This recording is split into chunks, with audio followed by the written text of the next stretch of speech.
Today what we're going to do is we're going to look at salts. Unless you think that that's something different than we've been doing in the past, salt just is an ionic compound. Now in the past we've been concerned whether or not something is soluble or slightly soluble or insoluble, but today we're going to talk about whether or not salts can be acidic, basic, or neutral. So what we're going to do is we're going to take ionic compounds and we're going to predict whether or not they're going to produce H pluses or OH minus when we throw them into water. So in essence, we can take any salt we want, let's say NaCl, because we're familiar with that salt, and we can throw that into water, right? And when we throw it into water, we want to determine whether or not that NaCl will either cause the H plus or the OH minus concentrations to go up or down. Those are supposed to be two arrows, but I'm terrible at drawing. Now, if that NaCl gets dropped into the water and the H plus concentrations do nothing, then it's neutral. But let's just say that we have a second scenario and we take some random salt. So this is surprise salt. And we throw it into here. And all of a sudden we end up with way more H pluses. We know that we have an acidic salt.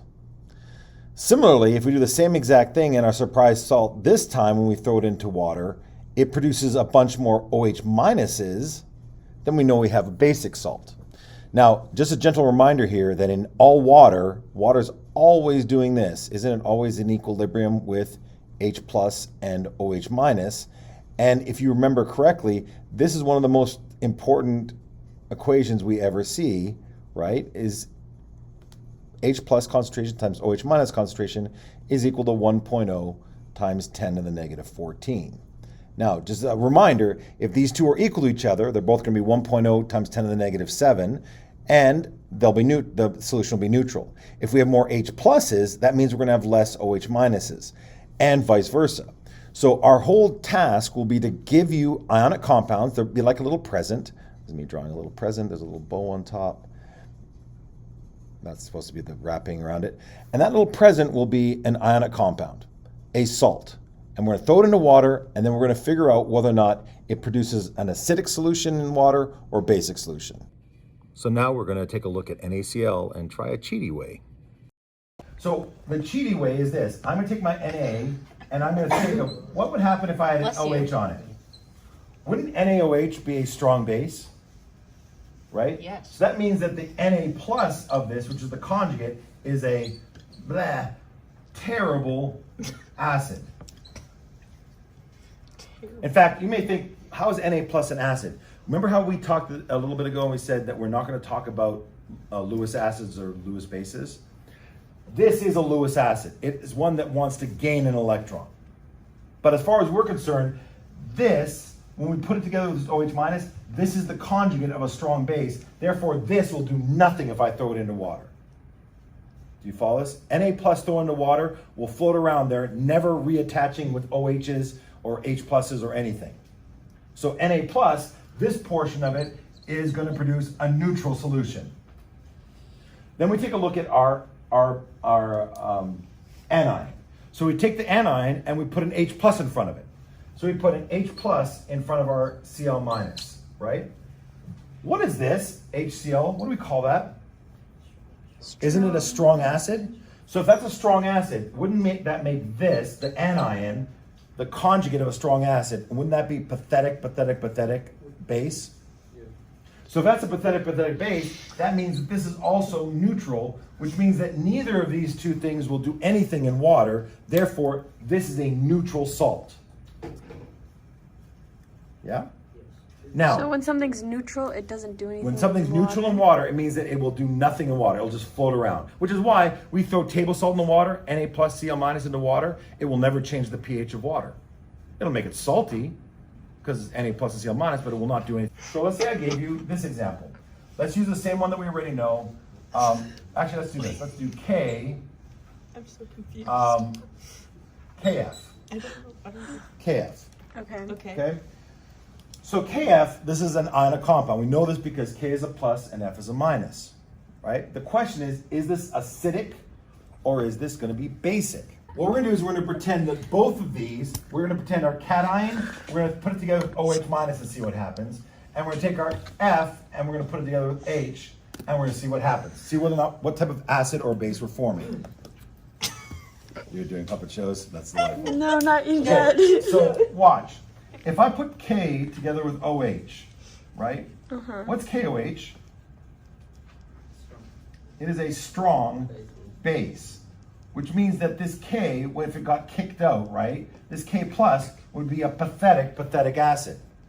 Pathetic acids do nothing in water. They will not reform, they will not grab OHs, they will not do anything. And incidentally, in case we're forgetting, water has this. It has H2Os, it has H pluses, and it has OH minuses in it. Are you aware of that, right? So if I throw something into here, let's say I throw a K plus into here, we need to look at what things it could possibly grab. Is K plus going to grab an H plus? No. No. Is K plus going to try and grab an OH minus if it could? Yes, but because KOH together is a strong acid, K plus can do nothing about pulling OH minuses out of it. Because if it could, wouldn't that change the overall acidity or basicity of this? Because the number of H pluses we have and the number of OH minuses, mustn't they always equal 1.0 times 10 to the negative 14 at 25 degrees Celsius? And mustn't each of these be equal to 1.0 times 10 to the negative 7, each of these, if it's neutral? So if I throw a salt in here and that salt does anything to either of these two things, either adds more or pulls some out, will change the pH of something. If I happen to throw K plus into here, because K plus with OH minus would be a strong base, K plus will never hook up with OH minus. Therefore, K is going to be neutral. Are you with me? So when it's neutral, it doesn't do anything. Neutral is going to do nothing. And POH. it's only neutral when the cation is the conjugate of a strong base. Now let's look over here at our F minus, right? If we take a look at our F minus, well, we're going to try and put it together with HF. Now watch, if I have HF and F minus, is HF a strong acid? No, it's a weak acid, right? If it's a weak acid, won't it mean that this is a weak conjugate base? Wait, weak acids have weak. This is, and this is what's really important. I'm glad you asked that here. So, the conjugate of a strong acid is a pathetic weak base. This conjugate of a strong base is a pathetic weak base. The conjugate of a weak acid is a weak base. The conjugate of a weak base is a weak acid. How weak they are depends on how strong the weak acid is. Really, really important. I was going to hit that a little bit later, but I'm glad you brought that up. So this is true. Strong acids will have a weak conjugate base. And by weak, can we just substitute the word pathetic? Like do nothing? If you want. Really weak. A weak acid will have a weak conjugate base. Because weak acids only dissociate about 5 to 10%. So that means that, now, we can have varying degrees of weak acids. That's why we have Ka values to help us with that. So we know that K is the conjugate of a strong base, and it's going to do nothing. But F is actually the conjugate of a weak acid, which means that this is a weak base. What happens if I have something that's neutral and then something that's a weak base? Won't the weak base do what it does in water and make it basic? Yeah. If I threw F minus into here, wouldn't the F minus start messing around here and changing the amount of OH minuses I have? Wouldn't it add more in? Yeah. Are you guys with me on this idea? Yeah. So if I took F minus and I threw it into this solution right here, wouldn't the F minus have a few things it could react with? Wouldn't the F minus potentially grab H pluses out of the water to form HF, right? And wouldn't the F minus, when it's doing that, if I put that together with water, wouldn't it also, as it's forming more HFs, wouldn't it also form more OH minuses? Wouldn't it pull H's out by forming HF, and then wouldn't it also add more OH minuses? So wouldn't that make the overall solution basic? Now, blah, blah, blah. All we need to know is this. If this is a conjugate of a weak acid, then this is going to be basic as long as this is neutral. What if I gave you ZnCl2? And I asked you, is that an acidic or is that a basic salt? Fair enough question, yeah? Let's go one at a time. Now here's the trick. If you were really good with Lewis acids and Lewis bases, you could go, oh, Zn2 plus, what is it going to do in here? Right? And it's going to form these complex ions, which we're not going to get into. But what I would do is this. The trick way is going, what if I put Zn together with OHs? Wouldn't that give me ZOH in parentheses 2? And the question I want to ask you is simply this. Is this a strong base? No. It's not, because isn't it one strong caliber? Isn't that our strong base? Mm-hmm. So this isn't a strong base, which means what about this Zn2 plus? Doesn't that mean that this is a weak acid? Not a pathetic acid, because pathetic acid means that you are neutral. Wouldn't that mean that this right here, the Zn2 plus, if we're doing the structure right here, this is going to be weakly a weak acid? True story? So if I threw that into my water, wouldn't it be helping to produce H pluses or get rid of OH minuses? How about my Cl? Our trick, isn't it, to put H in front of it? So if I have HCl, what is that? Strong acid. So what would that make Cl minus? It'd make it a pathetic base, which would mean that Cl minus is neutral, right? And if it's neutral, and this is acidic, wouldn't it be overall an acidic salt? Let's go NH4Cl.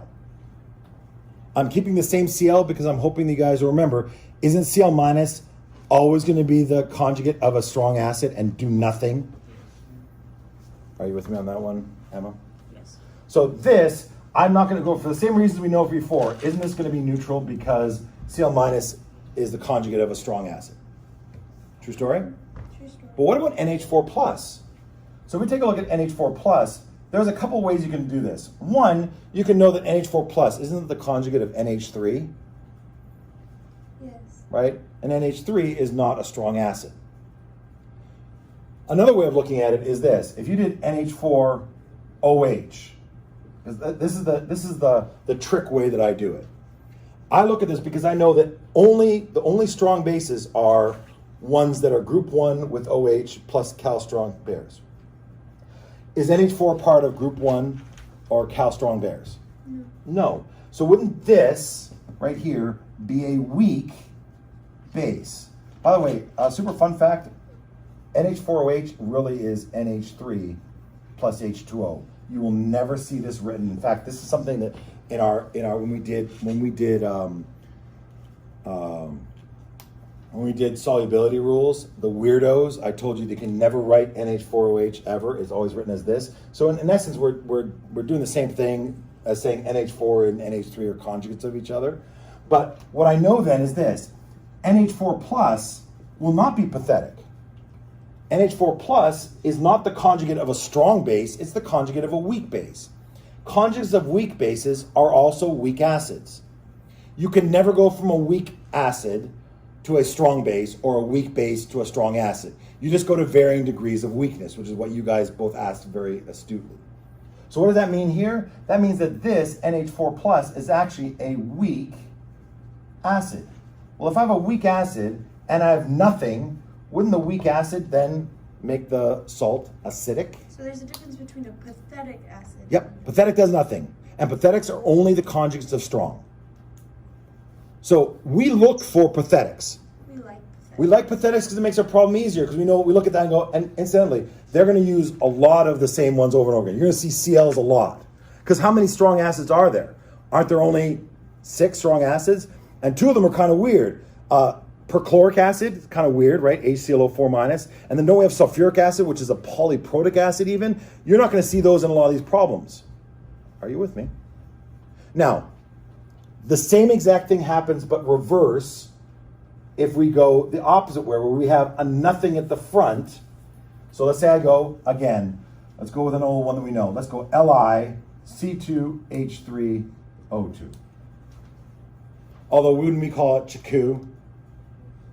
And they might write it like this just to mess with you. These two things are the same thing, right? Are you aware that the positive ion is always an acid? The negative ion is always a base. Always. So then we look at these two and we go, all right, the trick is, this is an acid. If I put an OH with it, will it be a strong base? Isn't everything in group 1 with OH, isn't that a strong base?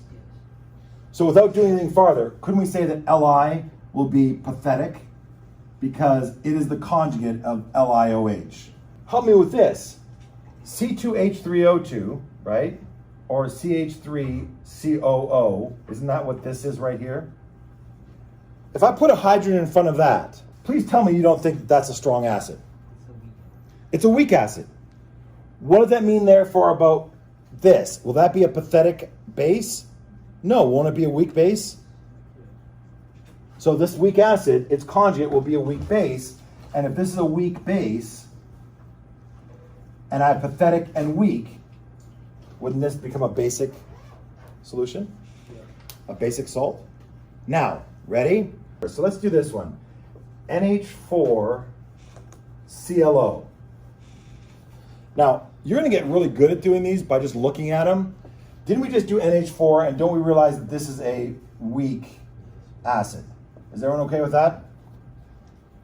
It's a weak acid.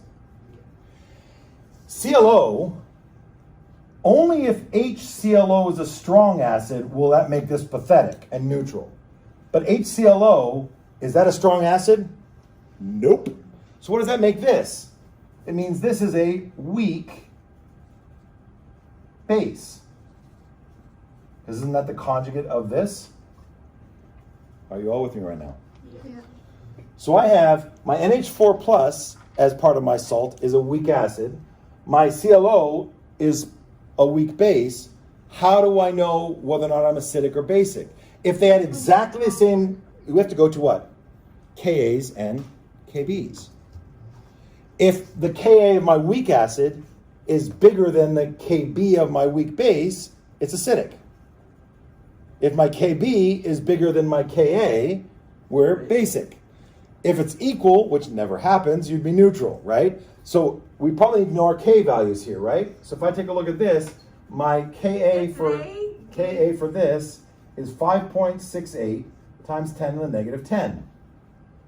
My Kb, let's get rid of this so you don't get confused. My Kb for ClO minus is equal to 3.45 times 10 to the negative 7. What will this be then? Acidic or basic? Well, we're going to play the game called which number is bigger. This is my Ka, it's times 10 to the negative 10.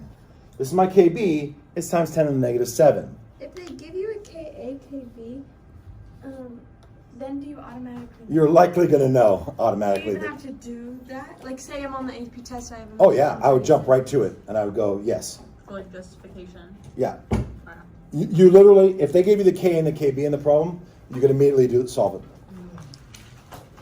Any questions right here?